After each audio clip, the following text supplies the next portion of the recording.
Well, to be successful when you organize storytelling, you have to think about many, many things. One of the things is how you organize the space.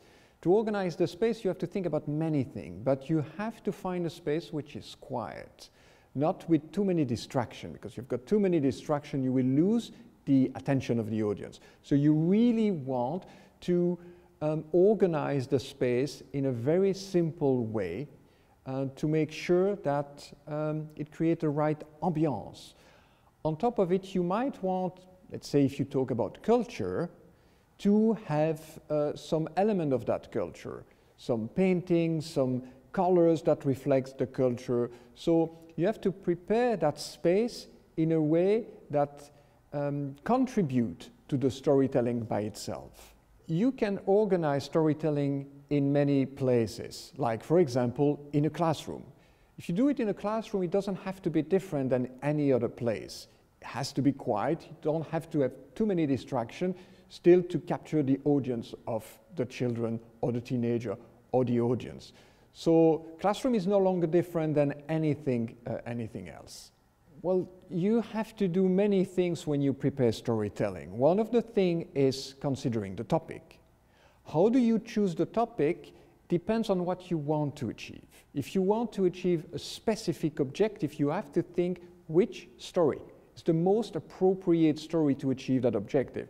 You can decide to do any type of story. If you don't have an objective, you just want to tell a story, you tell a story providing that story is appropriate for the audience. But overall, it's about thinking about the objective and making that storytelling fit that objective. Well, when you work in storytelling, one of the questions you have is how long should a storytelling session last? Should it be 1 hour, half an hour, 10 minutes? And also, how complex should it be? Then the short answer, it doesn't have to be complex. It can be extremely simple, and usually less is more. And for the length, you don't want to spend too much time in storytelling, because sometimes you lose the attention of the audience. Doesn't have to be too short, because sometimes people cannot enter within the storytelling. But it can be something as simple as reading the page of a book with, you know, emotion, and it's enough. You can read the next day a second page and progressively build a story. Or you can decide to work for 10 minutes, 15-minute session. There is no rule for that. It also depends on the audience. Well, one of the many questions you have when you develop storytelling is how to implement it. How do you start storytelling? To start storytelling, there are 3 steps. It's just when you want to go to school. When children for the first time go to school, you have to prepare the children to go to school. You have to explain them what's going to happen in school. You have to prepare the school to make sure they will be able to receive the children. That's why teachers are trained. And you have to facilitate the process. It's exactly the same when you do storytelling. You have to prepare the storyteller. He has to have a story to tell.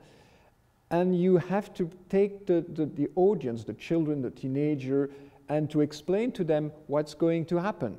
It's going to be storytelling. They need to understand what's going to happen. And then you bring these 2 elements together in a space, and then you create that ambiance. So these 3 steps literally help to build storytelling. Who is an ideal storyteller is interesting. You need someone who can create emotion. It's not just simply reading something, it's not simply telling a story. You want to tell the story like you're living the story. You want people to feel. You feel the fear, to feel the joy, and you want to share that emotion within that space of storytelling.